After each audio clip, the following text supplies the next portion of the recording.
నమస్తే, welcome to Suman TV. నేను మీ జాహ్నవి. ప్రస్తుతం అంతా ఉన్నారు వెల్త్ అడ్వైజర్ YALLA రెడ్డి గారు. నమస్కారం సార్. నమస్కారం అండి జాహ్నవి గారు. సుమన్ టీవీ ప్రేక్షకులు నమస్కారం. ఓకే సార్, ఎలా ఉన్నారు సార్? ఫైన్ అండి, బాగున్నాను. ఓకే సార్, జనరల్గా అంటే మనం వెల్త్ విషయంలో, సేవింగ్స్ విషయంలో చిన్నప్పటి నుంచి కూడా ఇప్పుడున్న అవేర్నెస్కి చిన్నప్పటి నుంచి కూడా అందరికీ ఆల్మోస్ట్ ఇప్పుడున్న పరిస్థితుల రీత్యా అవేర్నెస్ వస్తుంది. సో ఒకవేళ 60 years ఉన్న ఒక వ్యక్తి, ఇప్పుడు 60 సంవత్సరాలు ఉన్నాయి, రిటైర్మెంట్ ప్లాన్ అయింది. సో రిటైర్మెంట్ ప్లాన్ తర్వాత కొంత మనీ మన దగ్గర ఉంది. సో ఆ మనీని ఫ్యూచర్కి ఎలా సేవ్ చేసుకోవాలి? ఓకే, మనం ఇంతకుముందు డిస్కస్ చేసినట్టుగా లైఫ్లో 2 స్టేజెస్ ఉంటాయి. ఒకటేమో ప్రీ రిటైర్మెంట్, అంటే accumulation stage, nothing but. Okay. Second stage ఏంటంటే పోస్ట్ రిటైర్మెంట్, అంటే ఇప్పుడు దాకా దాచుకున్న డబ్బుల్లో నుంచి కొంచెం కొంచెం తీసుకుంటూ మన మిగిలిన కాలం అంతా గడిపేయాలి. ఆ మిగతా కాలం ఎంత అంటే దాదాపుగా 30 సంవత్సరాల పాటు ఈ భూమి మీద బతికుండాలి. మనం రిటైర్ అయిన తర్వాత ఇంకా 30 సంవత్సరాలు ఈ భూమి మీద బతికుండాలి. ఎస్, ఈ రోజున మెడికల్ ఇవన్నీ కూడా చూసుకుంటే అవేర్నెస్ ఇవన్నీ వచ్చాయి కాబట్టి మనం 90 కన్నా ఎక్కువ బతుకుంటాం. అంటే టు బి ఫ్రాంక్, రియల్లీ చెప్పాలంటే 30 సంవత్సరాలు కాదు, 360 నెలల పాటు మనం ఈ భూమి మీద బతికుండాలి. ఓకే. బట్ మనం ఈ 30 నుంచి 60 సంవత్సరం వరకు ఇన్కమ్ ఎర్న్ చేస్తూ ఉన్నాము, ఎక్స్పెండిచర్ కూడా అవుతుంది. కానీ 60 దాటిన తర్వాత your income will be the zero, only expenditure. So దాని గురించి కరెక్ట్గా ప్లాన్ చేయాలి. బట్ మోస్ట్ ప్రాబబ్లీ ఇండియాలో 90 to 95% ఆఫ్ ది పీపుల్ చేయడం లేదు. చేస్తున్నా సఫిషియెంట్గా చేయడం లేదు. ఓకే, ఇప్పుడు ఆ స్టేజ్ కన్నా అక్యూములేషన్ స్టేజ్ అయిపోయింది, మీరు రిటైర్మెంట్ పోస్ట్ రిటైర్మెంట్కి వచ్చేసారు. ఆ స్పెండింగ్ స్టేజ్లో మీరు ఎలా హ్యాపీగా ఉండాలి, మన మనీని ఎక్కడెక్కడ పెడితే చాలా బాగుంటుంది అనేది ఒకసారి డిస్కస్ చేద్దాం. Okay sir. సో ఇక్కడ యాక్చువల్లీ ఇండియాలో చాలా డిఫరెంట్ అసెట్ క్లాసెస్ ఉన్నాయి. మేబీ పోస్ట్ ఆఫీస్ కానీ, బ్యాంక్ FD కానీ, LIC కానీ, ప్రధానమంత్రి యోజన ఇలాంటివన్నీ కానీ చాలా ఉన్నాయి.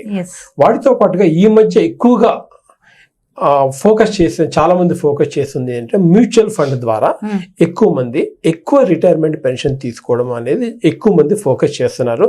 దాని గురించి మనం ఒక 5 to 10 minutes డిస్కస్ చేద్దాం. ఒక చిన్న టిపికల్ ఎగ్జాంపుల్ మనం తీసుకుందామండి.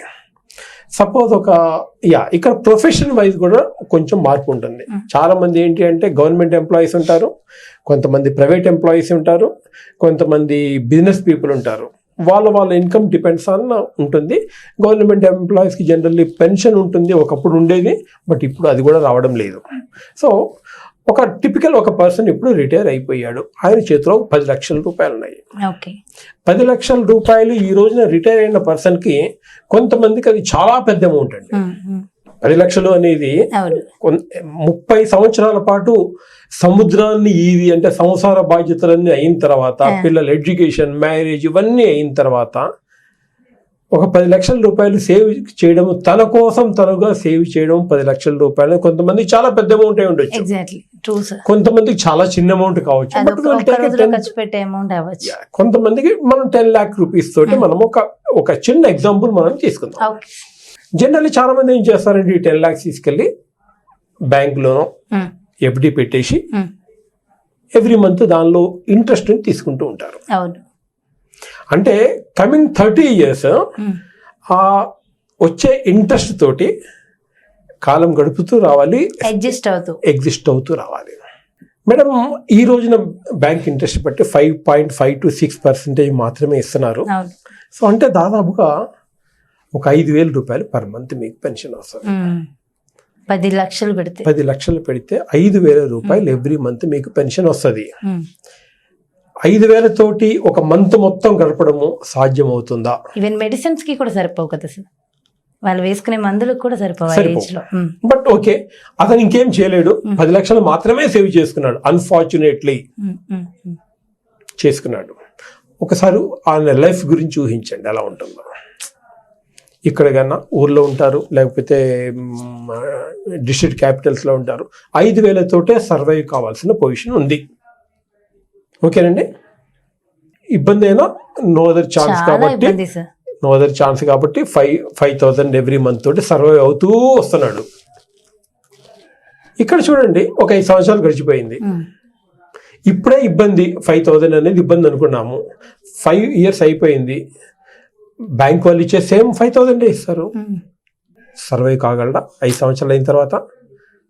అంటే కనీసం ఈ రోజు 5,000 రూపాయలు ఖర్చు పెట్టాను, 5 సంవత్సరాలు అయిన తర్వాత కనీసం 7,000 రూపాయలు ఖర్చులు, ఇన్ఫ్లేషన్ బట్టి ఖర్చులు అవుతాయి.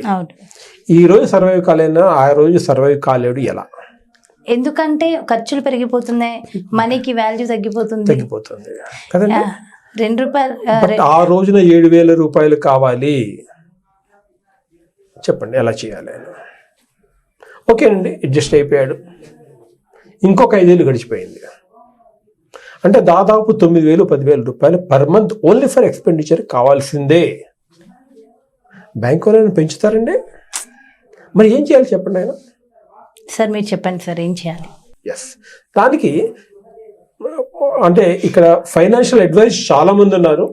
వేరియస్ బ్యాంక్స్ ఇలాంటి కూడా సజెషన్స్ ఇస్తున్నాయి. చాలా మంది ఈ రోజు మ్యూచువల్ ఫండ్ మీద దాన్ని ఎక్కువ ఫోకస్ చేస్తున్నారు.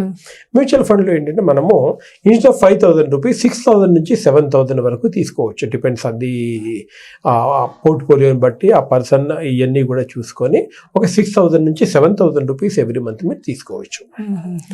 It is almost tax free. Mutual fund నుంచి వచ్చేది కొంచెం ట్యాక్స్ ఫ్రీ ఉంటుంది, ఎందుకంటే దాని సిస్టమ్ అలా ఉంది కాబట్టి ట్యాక్స్ ఫ్రీ ఉంటుంది. అది డీటెయిల్గా మనం డిస్కస్ చేసుకోవచ్చు ట్యాక్స్ రేట్లో. 5 సంవత్సరాలు అయిన తర్వాత ఓకే, 10 years అయిన తర్వాత ఇక్కడ మ్యూచువల్ ఫండ్లో ఉన్న మెయిన్ అడ్వాంటేజ్ ఏంటంటే ద అమౌంట్ 10 lakh రూపీస్ మీరు ఇన్వెస్ట్ చేసిన తర్వాత ఆ 10 years అలాగే ఎవ్రీ మంత్ కంటిన్యూస్గా 6,000 to 7,000 రూపీస్ తీసుకుంటున్న తర్వాత కూడా మీ క్యాపిటల్ ఎప్రిషియేషన్ అనేది కొంచెం వస్తుంది అక్కడ. ఇక్కడ బ్యాంక్ ఎఫ్డి చేసేసాము, 10 సంవత్సరాలు అయిన తర్వాత మీ డబ్బులు మీకు కావాలంటే జస్ట్ మీ 10 లక్షల రూపాయలు మాత్రమే మీకు ఇస్తారు. బట్ ఇక్కడ మ్యూచువల్ ఫండ్ లో ఎవ్రీ మంత్ ఇంత అమౌంట్ తీసుకున్న తర్వాత కూడా మీ క్యాపిటల్ అనేది కొంచెం అప్రిషియేట్ అవుతుంది. ఓకే, అప్రాక్సిమేట్ గా ఎంత పర్సెంటేజ్? అంటే అక్కడ అంటే కొన్ని కేసెస్ లో చూసుకుంటే 25%. అంటే మీరు 10 లక్షలు పెడితే దాదాపు 13 లక్షలైన కేసెస్ ఉన్నాయి, 15 లక్షలైన కేసెస్ ఉన్నాయి. కొన్ని సందర్భాల్లో depends on the various factors even double అయిన సందర్భాలు కూడా ఉన్నాయి. Super really. అంటే ఈ రోజున 6,000 నుంచి 7,000 రూపాయలు అడ్జస్ట్ అయ్యే మీరు ఇన్ఫ్లేషన్ అయిన ఒక 10 years అయిన తర్వాత చూసుకుంటే inflation equal amount of 10,000 rupees మీరు తీసుకునే అవకాశం ఉంటుంది కదా. వేరే బ్యాంక్ అండ్ పోస్ట్ ఆఫీసెస్ ఇవన్నీ కూడా మీ క్యాపిటల్ అప్రిషియేట్ కాదు. ఈ రోజు ఇచ్చిన అమౌంట్ ఎంత ఉందో అదే అమౌంటే మీకు ఇస్తారు, ఎందుకంటే అక్కడ మీకు ఇంట్రెస్ట్ ఇచ్చేస్తూ ఉంటారు. బట్ మ్యూచువల్ ఫండ్ లో ఈ సౌలభ్యం ఉంది, అదేంటంటే మీ క్యాపిటల్ కూడా అప్రిషియేట్ అవుతుంది. సార్ ఇక్కడ ఒక చిన్న డౌట్ ఉంది నాకు. సో అదేంటంటే ఇప్పుడు క్యాపిటల్ పెరుగుతుంది, గుడ్, బాగుంది.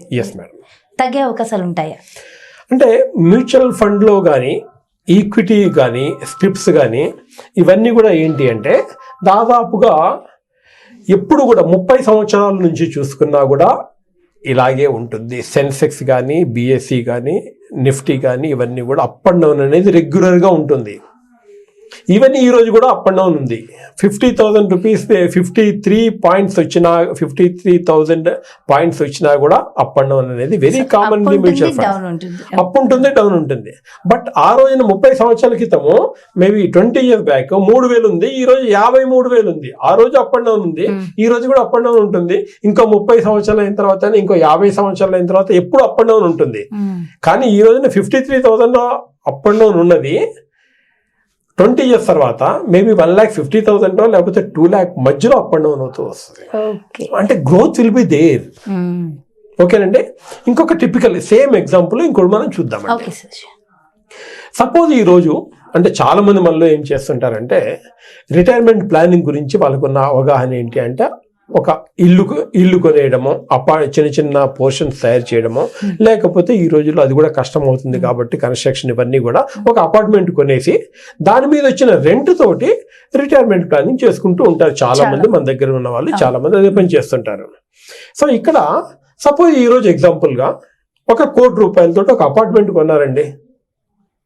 హైదరాబాద్లో 1 కోటి రూపాయలతో ఒక అపార్ట్మెంట్ కొన్నారు. అప్రాక్సిమేట్ రెంట్ ఎంత వస్తుందండి?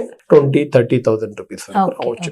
ది మోస్ట్ మ్యాక్సిమం వేసుకున్నా కూడా 30,000 రూపీస్ వరకు రావచ్చు. ఓకేనండి. మేబీ 40,000 అనుకోండి. ఓకే ఓకే ఓకేనండి. సో ఇక్కడ బట్ అదే అమౌంట్ మనం ఇక్కడ పెట్టడం ద్వారా మ్యూచువల్ ఫండ్ లో పెడితే మనకి 60,000 నుంచి 70,000 రూపాయలు ఎవ్రీ మంత్ వస్తాయి. ప్లస్ ఒక 10 years తర్వాత చూసుకుంటే అపార్ట్మెంట్ వాల్యూ ఎంత ఉంటుందండి? తగ్గిపోతుంది సార్, తగ్గిపోతుంది. లేకపోతే ఈవెన్ సేమ్ ఉండొచ్చు, డిప్రిషియేషన్ ఇలాంటివి ఉన్నా ఛాన్స్. బట్ ఇక్కడ మన క్యాపిటల్ ఎప్రిషియేషన్ అవుతుంది అనుకున్నాం కదండి. 1 crore అనేది ఎప్రిషియేట్ అవుతుంది. సో ఇది అడ్వాంటేజ్ అన్నమాట. అంటే ఒక హౌస్ లో మనం ఒక అపార్ట్మెంట్ లో తీసుకున్న తర్వాత ఉండే డిఫికల్టీస్, ఎవ్రీ మంత్ రెంట్ వస్తుంది రాదు, ఎగ్జాక్ట్లీ రెంట్ కి ఎవరైనా వస్తారు రారు, మధ్యలో ఖాళీ చేస్తారు, వేరే వాళ్ళు ఫిల్ అవుతున్నారా లేదా, మెయింటెనెన్స్ ప్రాబ్లం ఉంటుంది, లేకపోతే ఏదైనా రిపేర్ చేయించాల్సి వస్తుంది. ఒక స్టేజ్ వరకు మనం రిపేర్ చేయించగలము, కరెక్ట్ గా మనం మేనేజ్ చేయగలము. బట్ ఒక స్టేజ్ దాటిన తర్వాత, అంటే 60 నుంచి 70 దాటిన తర్వాత మనం అంత చేయగలమండి? 75, 80 ఎలా మరి?